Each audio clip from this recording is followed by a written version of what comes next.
MaximumRD here, and this time I wanted to take a look at some of the, well, I should say a specific category in the controller options that we had for our 8 and 16-bit consoles. Well, one's actually for ColecoVision. How many bits is that?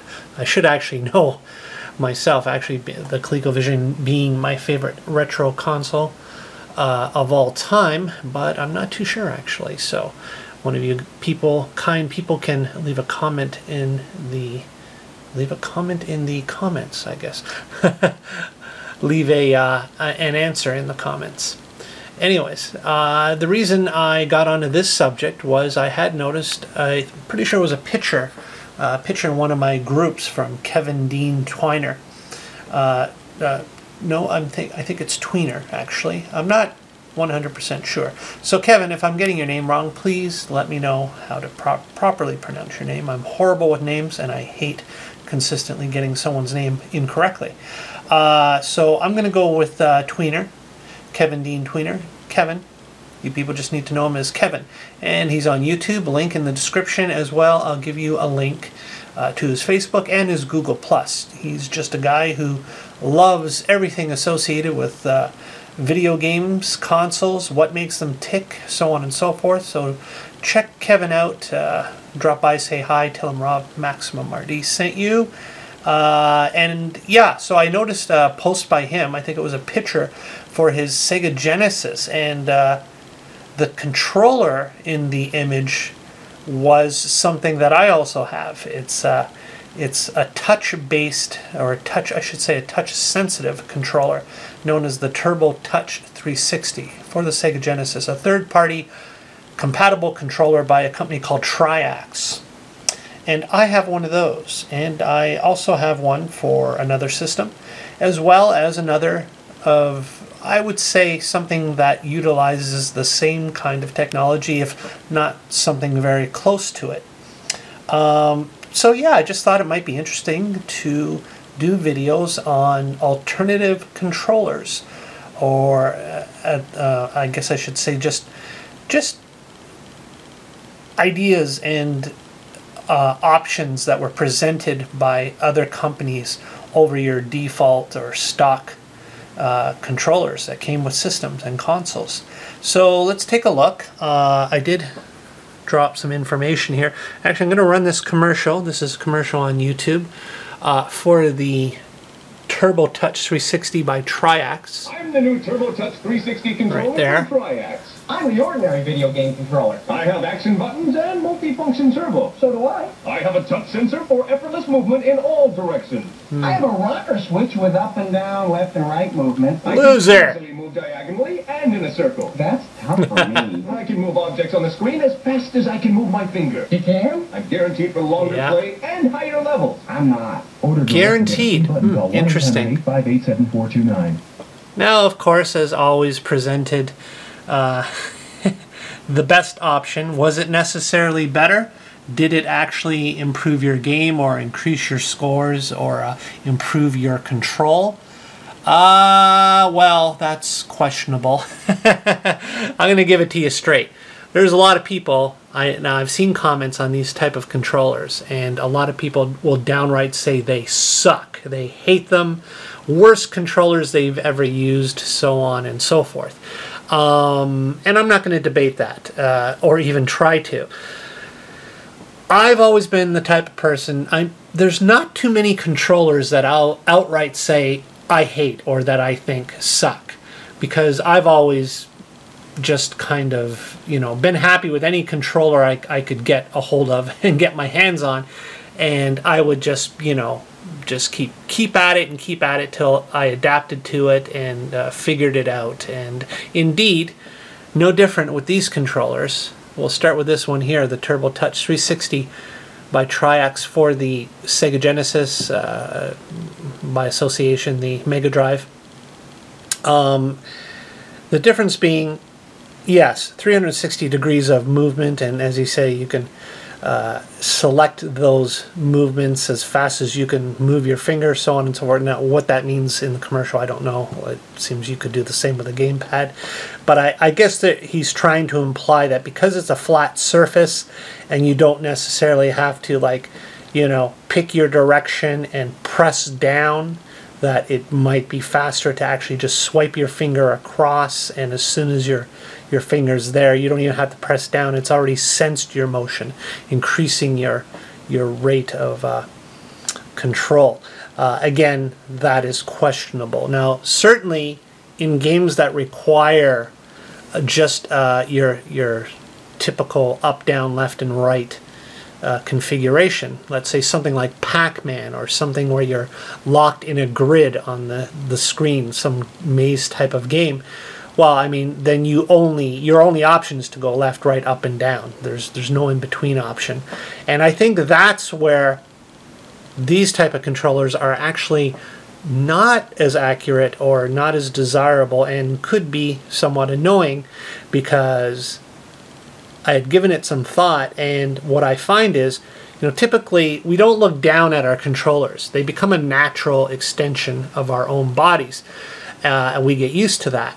We don't have to look down. And with a regular cross pad, or something where you actually have to work to do the in-between movement between the, let's say, between up and right, if you want to go on that diagonal, you actually have to make a conscious effort to do the diagonal. And I think the problem is when you're not looking down at your gamepad, and you know you're at a point in the game where you want to go just directly up, you may think you're pressing directly up, where in fact you're actually going off on a diagonal a bit, and so the on-screen character is registering that you want to go in a diagonal, which would be fine if it's a type of game, maybe Smash TV or Robotron or something like that, where you could actually go in a diagonal. But when you simply want to go straight up, or simply go directly to the right, pressing diagonal is not going to help you. So it's actually going to not function. It's not going to do what you want. If you're wanting to go up in Pac-Man and you're actually pressing at a diagonal because you didn't realize, because you're not looking down at the controller, well, you're probably going to notice, hey, you know, what's happening? And before that split-second moment when you react and realize, oh, I didn't press directly up, well, by the time you've registered that, Blinky's on your friggin' tail and you're dead, right? So I think for those kind of games that require very specific left, right, up, and down movement, four-way control, yeah, these pads could definitely be a problem. Now, again, in something like, I don't know, a shoot 'em up, any type of game where you have diagonals or you have those in-between movements, theoretically, I think that's the thing. You would think that it might aid you in those movements. But again, I think it's just a method of our brains being so wired to what we already know in a standard gamepad. You know, even when you're playing a game like Street Fighter and you use those in-between movements, but you do a full, half circle or whatever, you're used to doing that on a gamepad, and it feels different. So, yeah. Some people really, really hate these type of controllers. I cannot argue the point. They do take getting used to. You have to become accustomed to using them. That said, I will say this. I'll give the example of Jurassic Park on the Sega Genesis. I was playing that. It was basically your standard platform game. Yeah, you can jump up, you go left and right, you shoot your gun at the dinosaurs, so on and so forth. And I admit, yeah, when I first tried it on Sega Genesis, it definitely was not better than my standard Sega Genesis controller. And I did find, in fact, that I was getting killed a lot, and I wasn't going in the direction that I wanted to immediately. That travel across the flat surface from left to right, for example, I think is actually increased with this type of gamepad. And again, that can make all the difference when you have to make split-second decisions. But I will say, I think it's the same as using an Intellivision controller. It's a little different. You do actually have to press on that controller, but it's a 360-degree disc with, movement, the full field of movement all around. And that's something that, you know, I find a lot of people, they either love or hate the Intellivision controllers, that disc, as opposed to having a regular gamepad, or prior to that, and I guess more reflecting on that era, a standard joystick. It just takes getting used to. It's something you have to become accustomed to. And again, for some people, they just hate the Intellivision disc controller no matter what. They hate these touch-sensitive controllers no matter what. Yes, you can improve. You can definitely improve using them and practicing and just keeping at it. But, you know, as with most things in life, why should somebody have to do that when they can just pick up something they're already familiar with, a standard gamepad, and go at it and know it like it's already second nature? So, yeah, I'll leave it at that. I'll let you guys, you can comment yourselves, make your own comments on this video here. Tell me what you think. Do you have any of these controllers? Do you hate them, as many people do? Do you actually prefer them for all games? Maybe certain types of games? Maybe just a specific game or two? Do you find that they're actually good? I like them. I'll be the odd man out. It's just me. I'm weird that way. I just love alternative controllers. I love different ways to control your on-screen characters. As a matter of fact, I'm hoping to, at some point in the future, to go through and actually try controllers that are meant for different things and use them in ways that they were not originally meant. That's another idea that I have brewing. But in the meantime, let's just take a look. As I mentioned, the Triax. Now, Triax did actually release Turbo Touch 360 controllers for Sega Genesis, as I said, that one right there, same one that Kevin brought to my attention. The 8-bit NES, the original Nintendo Entertainment System, and as you can see, it's got your two standard A and B buttons, turbo options for that, start and select, and then of course your sensor touch pad. Now, as for the technology, I'm not a technical guy. I can't give you all the specifics. I do believe underneath, I haven't actually taken it apart, but there is, and who knows, maybe that's something else I'll do in the future if enough of you comment and want to see that kind of thing. But basically, this is a flat surface, not completely flat. There is some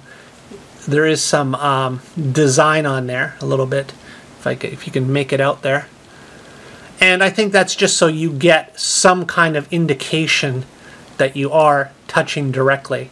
As a matter of fact, I can tell just with the feeling in my thumb there that when you are pressing left, or I should say touching, you don't have to press much, but touching left, right, up, or down, you have these two lines in those directions, and then on the diagonals you have just a couple little dots. It's a single line.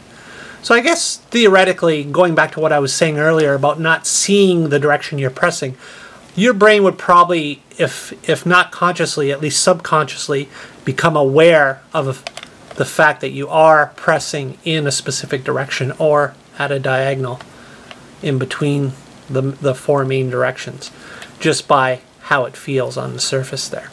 But basically, as the commercial was trying to sell to you or indicate, you know, you have a free-flowing surface here, and, you know, quickly you can move from one point to the other on the diagonals. Yeah, I find them really interesting. Again, whether you agree or not, or whether you think they're just total crap and were a bad concept to begin with, you know, I'll leave that for you to decide. And I look forward to your opinions and comments on the subject. So that's a Turbo Touch for the 8-bit NES by Triax. Really cool, made in China. There we go. And this is, again, the Sega Genesis version. I think they're cool looking controllers. Very lightweight. And, you know, as I said, if you haven't actually used them yourself, it's hard to describe. But they definitely are an acquired taste.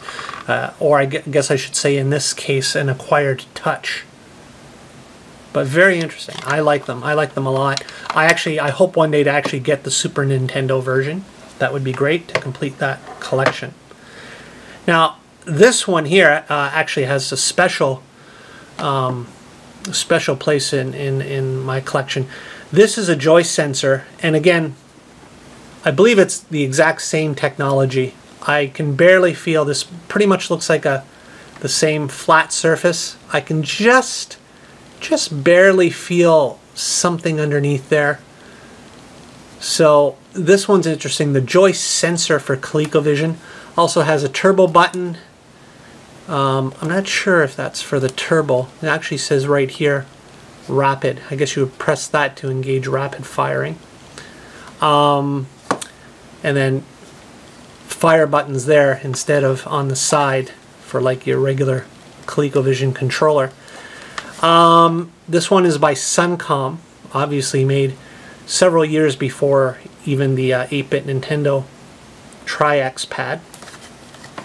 But I do know that they did actually release, Suncom did release versions of this sensor touch controller for other devices. I'll show you right here. There's one that would replace your original Atari 2600 controller, and at least in this ad it shows the one for ColecoVision and the I believe it's the Atari. Yes, it's the joystick without the stick. It's the touch sensitive joy sensor controller, only from Suncom. Yeah, I would love to get this one. That looks a little different. There's your, I guess that's, I'm not sure what that is. Would that be your fire button? But again, you have two fire buttons up here, so I'm not quite sure. But again, this would likely work in your, you know, Atari 2600. Oh, it actually says right here, being a Atari 2600 compatible controller that has that 9-pin configuration for the input. You know, this will work on everything from your VIC-20, Commodore 64. Of course, they say Sears Telegames, Atari 400, 800, 600. It says 1200 and 1600. I don't know about those. Sears Telegame, Atari. I think they're talking about the Amiga there actually for 1200. I don't know. But anyways, yeah, TI-99 with adapter because they weren't directly compatible with that 9-pin configuration. Panasonic personal computer, and basically pretty much anything that had the 9-pin configuration you could use this controller on. And I find that interesting because at least in the case of the ColecoVision, yeah, it was technically a joystick, but if you are one who's ever used a ColecoVision, or even on the new flashback ColecoVision, it's a round controller, a big bulbous round top on top of a very short joystick, and it's actually on ColecoVision kind of annoying to use. It's a very your fingers get sore after a while. I mean, I used it, again, ColecoVision was my favorite of all time, so I got quite used to it. But a lot of people do complain about hand cramping and a sore thumb using that. So pretty much any alternative you could get for the ColecoVision was welcomed. I myself, I quite like the Super Action controllers, which are these humongous big joystick controllers for the ColecoVision. More like arcade sticks, and those I enjoy quite a bit more than the standard stock ColecoVision controllers. But yeah, this one right here, I like this one for my ColecoVision. But I have played Mr. Do on Coleco with this, and again, there's a game where you do not use any of the diagonals or in between the left and right. You just go straight up, down, left, or right. And yeah, I can't say this controller improves my game with Mr. Do, but I do like using it with, you know, shoot 'em ups and those type of games. Even Venture, I didn't mind it with Venture because you can go on those diagonals in Venture. I found it's good. So it's definitely suited to more games, or suited more to specific games. But again, your mileage may vary. Now, as the last one, I'm going to show you this one here. This is the Quickshot Now this isn't really part of the sensor touch deal. I've included this one just as more, think of it more of a bonus. And again, I just found it an interesting oddity in the aftermarket third-party controller options. This one's for your 8-bit Nintendo once again. And I think the idea being here, giving you a controller that can be used just with one hand. Because you see I have my start, select, auto fire options right here, and both fire buttons right on the top there. So theoretically, you can play the game with just one hand. I'm not sure how comfortable it might be for someone with smaller hands, but it's interesting. I haven't taken this one for a ride yet. I haven't actually tried this on my Nintendo or any of my Nintendo clones. But there you have start, select, and as I said, this really isn't part of the whole sensor touch deal. If anything, it's actually probably closer to an Intellivision with the the disc that Intellivision users would be familiar with. This also, you do have to press it, just like a standard gamepad. It's not sensing anything. If I do this while I'm playing, nothing's going to happen on the screen. You do have to make the effort to actually press in the direction. So, not being a standard cross, I would say probably works a lot more like the Intellivision controller. I think it's probably an odd variation. Think of it as something in between maybe the Intellivision disc and these sensor discs right there. So, but I look forward to giving this one a shot, and as I said, I do hope at some point to show all you guys how I play with these controllers with various games on the systems that they came out for. Should be interesting and fun. I'm actually looking forward to giving this one a test run and seeing how well I do, or how well I don't do with this controller. But interesting to say the least.